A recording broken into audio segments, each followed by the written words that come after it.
क्या है कि इंडियन आर्मी थाईलैंड की आर्मी के साथ मिलकर प्रैक्टिस कर रही है। गोरखा रेजिमेंट हमारी गई है। रिसेंट खबरों में खूब सारी गोरखा रेजिमेंट है, वहाँ पर आर्मी चीफ का वहाँ पे विजिट करना, गोरखा रेजिमेंट को लेके, है ना, कुछ सब कुछ बहुत प्लान्ड होता है और आम लोगों तक वो चीज़ें नहीं पहुँचती जो सब बहुत प्री प्लान्ड होती हैं, बहुत एडवांस लेवल के ऊपर सरकारें सोचती हैं। हम लोग आम आदमी होते हैं, हमारी सोच उतना काम नहीं करती है। अब यहाँ पर स्पेसिफिकली कैटेगोरिकली उन्होंने गोरखा रेजिमेंट ही भेजी है। वहाँ पर गोरखास जो हैं उसको लेके इशू, वहाँ की सरकार, इंडियन आर्मी के अंदर अग्निवीर, है ना, कई सारे इश्यूज चल रहे हैं, तो जानबूझ के गोरखा रेजिमेंट को भेजा गया है।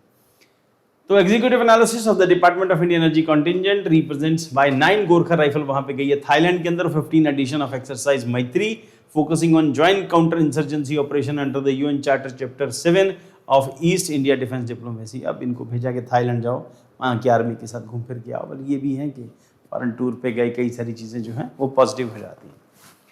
खैर ये भी एक एस्पेक्ट है। प्लस इंडिया और वियतनाम के बीच रिलेशंस, उसको लेके हमने डिस्कस किया कई बार। एक फॉर्मेलिटी होती है रिलेशंस को फॉर्मल नाम देने के लिए, बाकी अंदर कई कुछ चल रहा होता है।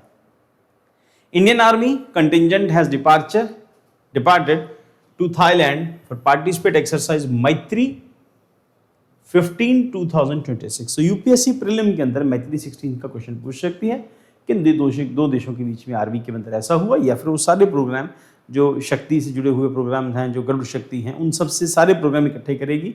तो अभी तो मैच द कॉलम के अंदर पूछ चुकी है यूपीएससी, तो ये यूपीएससी क्वेश्चन उसकी जो नेचर है उसके अकॉर्डिंगली क्वेश्चन पूछती है। तो इंस्टीट्यूट 2026 के अंदर स्टार्ट हुआ था, अभी 2026 है। This 15 edition marks 2 decades of structure military collaboration between India and Thailand. अब बाकी जो फीचर हैं आप इस इन्फोग्राफिक्स में आप देख लेना। Then contingent will emerge engage in the company level joint training focus on the counter insurgency and center counter terrorist operations in jungle and semi urban environment under the chapter 7 of United Nations chapters, spearheaded by troops from the renowned 9 Gorkha rifle। की defence matrix of milestone क्या है? 15 addition है, 20 साल हो गए हम लोगों को करते हुए।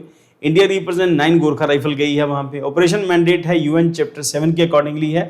जॉइंट CICT टेक्निकल ऑपरेशन है conductor under UN charter 7 peace enforcement and regional stability. हो सकता है यूपीएससी आपसे मैत्री के बारे में ना पूछे, पर यूएन चैप्टर 7 के बारे में आपसे पूछ सकती है, उसके अकॉर्डिंगली क्या होता है प्रीलिम के पॉइंट ऑफ व्यू से, मेंस के पॉइंट ऑफ व्यू से भी शॉर्ट क्वेश्चन में हो सकता है। Analysis the core analytical pillar है the concise break of UPSC GS paper 2 security and GS paper 3 के अंदर। Tactical interoperability and jungle semi urban warfare mechanism. Train specialisation है, कंपनी लेवल ज्वाइंट ड्रिल होंगी दोनों के बीच में। गोरखा राइफल की एक्सपर्टीज है, invaluable mountain jungle and tactical combat experience है, उनका कोई शक नहीं है कि वो एक्सपर्ट हैं गोरखा। और जो कर्नल सैम के बारे में जो क्या कहते हैं इनको, सैम साहब ने जो कहा था, मुझे एग्जैक्टली उनका रैंक याद नहीं आ रहा, एयर मार्शल तो इसमें होते हैं, अब देख लेना, मुझे याद नहीं आ रहा अभी। वैलिडेटिंग मॉड्यूल्स हैं, technical drills, live document demonstration ने कहा था कि if you are saying that कि मुझे डर नहीं लग रहा, तो या तो आप गोरखा हैं या तो आप झूठ बोल रहे हैं। ठीक, सैम मानेकशा ने कहा था। सीरियस नहीं है तो बाद में डेवलप होता है। तो वेपन हैंडलिंग है, इन सब के अंदर उनकी एक्सपर्टीज है। Validation exercise. यूएन चैप्टर 7 क्या है?